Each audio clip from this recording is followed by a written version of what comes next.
ನಮಸ್ಕಾರ ಗೆಳೆಯರೆ. ಬ್ರಿಟಿಷ್ ಸಾಮ್ರಾಜ್ಯ ವಿಸ್ತರಣೆಗೆ ನೆರವು ಮಾಡಿಕೊಟ್ಟ ಒಂದು ಪ್ರಮುಖ ಪದ್ಧತಿ ಎಂದರೆ ಅದು ಸಹಾಯಕ ಸೈನ್ಯ ಪದ್ಧತಿಯೇ. ಈ ಪದ್ಧತಿಯ ಬಗ್ಗೆ ಇಂದಿನ ಈ ವಿಡಿಯೋನಲ್ಲಿ ತಿಳಿದುಕೊಳ್ಳೋಣ. ಲಾರ್ಡ್ ವೆಲ್ಲೆಸ್ಲಿಯು ಗವರ್ನರ್ ಆಗಿ ಬಂದ ನಂತರ ಭಾರತದಲ್ಲಿ ಬ್ರಿಟಿಷ್ ಸಾಮ್ರಾಜ್ಯ ವಿಸ್ತರಣೆಯು ದೊಡ್ಡ ಪ್ರಮಾಣದಲ್ಲಾಯಿತು. ಅವನ ಆಗಮನದ ಹೊತ್ತಿಗೆ ಬಲಿಷ್ಠ ಮರಾಠ ಮತ್ತು ಮೈಸೂರು ಸಾಮ್ರಾಜ್ಯಗಳು ದುರ್ಬಲಗೊಂಡಿದ್ದು ವಿಸ್ತರಣಾ ನೀತಿಗೆ ಅನುಕೂಲ ಮಾಡಿಕೊಟ್ಟವು.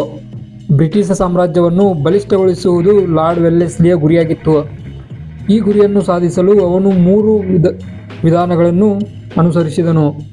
ಅವುಗಳೆಂದರೆ ಮೊದಲನೆಯದು ಸಹಾಯಕ ಸೈನ್ಯ ಪದ್ಧತಿ, ನಂತರ ಹೊಸ ರಾಜ್ಯಗಳ ಮೇಲೆ ಯುದ್ಧಗಳು ಮತ್ತು ಈಗಾಗಲೇ ಕಂಪನಿಯ ಅಧೀನಕ್ಕೆ ಒಳಪಟ್ಟಿರುವ ರಾಜ್ಯಗಳನ್ನು ನೇರ ನಿಯಂತ್ರಣಕ್ಕೆ ಒಳಪಡಿಸಿಕೊಳ್ಳುವುದು. ಭಾರತೀಯ ರಾಜ್ಯಗಳನ್ನು ನಿಯಂತ್ರಣಕ್ಕೆ ಒಳಪಡಿಸಿಕೊಳ್ಳುವ ಸಲುವಾಗಿ ಸಹಾಯಕ ಸೈನ್ಯ ಪದ್ಧತಿ ಎಂಬ ಹೊಸ ಪದ್ಧತಿಯನ್ನು ಲಾರ್ಡ್ ವೆಲ್ಲೆಸ್ಲಿಯು 1798ರಲ್ಲಿ ಜಾರಿಗೆ ತಂದನು. ಸಹಾಯಕ ಸೈನ್ಯ ಪದ್ಧತಿಯು ಬ್ರಿಟಿಷ್ ಈಸ್ಟ್ ಇಂಡಿಯಾ ಕಂಪನಿ ಮತ್ತು ಭಾರತೀಯ ರಾಜ್ಯಗಳ ನಡುವಿನ ಒಂದು ಸೈನಿಕ ಒಪ್ಪಂದವಾಗಿತ್ತು. ಈ ಸಹಾಯಕ ಸೈನ್ಯ ಪದ್ಧತಿ ಕೆಲವೊಂದಷ್ಟು ನಿಬಂಧನೆಗಳನ್ನು ಒಳಗೊಂಡಿತ್ತು. ಆ ನಿಬಂಧನೆಗಳೆಂದರೆ ಭಾರತೀಯ ರಾಜನು ಬ್ರಿಟಿಷ್ ಸೈನಿಕ ತುಡುಕನ್ನು ತನ್ನ ರಾಜ್ಯದಲ್ಲಿಯೇ ಇರಿಸಿಕೊಳ್ಳಬೇಕು, ಸೇನೆಗೆ ವೇತನ ಮತ್ತು ನಿರ್ವಹಣೆಯ ವೆಚ್ಚವನ್ನು ಸಂಬಂಧಪಟ್ಟ ರಾಜ್ಯವೇ ಭರಿಸಬೇಕು, ಇಲ್ಲವೇ ನಿರ್ದಿಷ್ಟ ಕಂದಾಯ ಪ್ರದೇಶವನ್ನು ಬಿಟ್ಟುಕೊಡಬೇಕು. ರಾಜನ ಆಸ್ಥಾನದಲ್ಲಿ ಬ್ರಿಟಿಷ್ ರೆಸಿಡೆಂಟ್ಗಳನ್ನು ನೇಮಿಸಿಕೊಳ್ಳಬೇಕು. ಬ್ರಿಟಿಷರ ಅನುಮತಿ ಇಲ್ಲದೆ ಸಂಸ್ಥಾನದಲ್ಲಿ ಯಾವುದೇ ಯುರೋಪಿಯನ್ನರನ್ನು ನೇಮಿಸಿಕೊಳ್ಳುವಂತಿಲ್ಲ.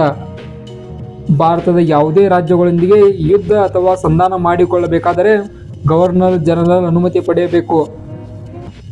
ಈ ಎಲ್ಲ ನೀತಿಗಳಿಗೆ ಪ್ರತಿಯಾಗಿ ಕಂಪನಿಯು ಆ ರಾಜ್ಯಕ್ಕೆ ಆಂತರಿಕ ಮತ್ತು ಬಾಹ್ಯ ಸಂರಕ್ಷಣೆಯನ್ನು ಒದಗಿಸುವುದು.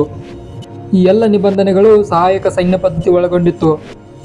ಈ ನೀತಿಯಿಂದ ಬ್ರಿಟಿಷ್ ಸೈನಿಕ ನಿರ್ವಹಣೆ ಸುಲಭವಾಯಿತು ಮತ್ತು ಭಾರತೀಯ ರಾಜ್ಯಗಳನ್ನು ನಿಯಂತ್ರಣದಲ್ಲಿಡಲು ಸಾಧ್ಯವಾಯಿತು. ಭಾರತೀಯ ರಾಜ್ಯಗಳನ್ನು ಆರ್ಥಿಕವಾಗಿ ತೀವ್ರ ಶೋಷಣೆಗೆ ಗುರಿಪಡಿಸಲಾಯಿತು. ಈ ಒಪ್ಪಂದಕ್ಕೆ ಸಹಿ ಮಾಡಿದ ಮೊದಲ ರಾಜ್ಯವೆಂದರೆ ಹೈದರಾಬಾದ್ ಸಂಸ್ಥಾನ. ಆನಂತರ ಮೈಸೂರು, ಔಧ್, ತಂಜಾವೂರ್, ಮರಾಠ, ಅರ್ಕಾಟ, ಪುನಾ, ಬಿಹಾರ್, ಗ್ಯಾಲಿವರ್ ಇನ್ನೂ ಮುಂತಾದ ರಾಜ್ಯಗಳು ಈ ಒಪ್ಪಂದಕ್ಕೆ ಸಹಿ ಮಾಡಿದವು. ಈ ಒಪ್ಪಂದವು ಬ್ರಿಟಿಷ್ ಸಾಮ್ರಾಜ್ಯ ವಿಸ್ತರಣೆಗೆ ಅತ್ಯಂತ ಮಹತ್ವದ ಕಾರ್ಯನಿರ್ವಹಿಸಿತು.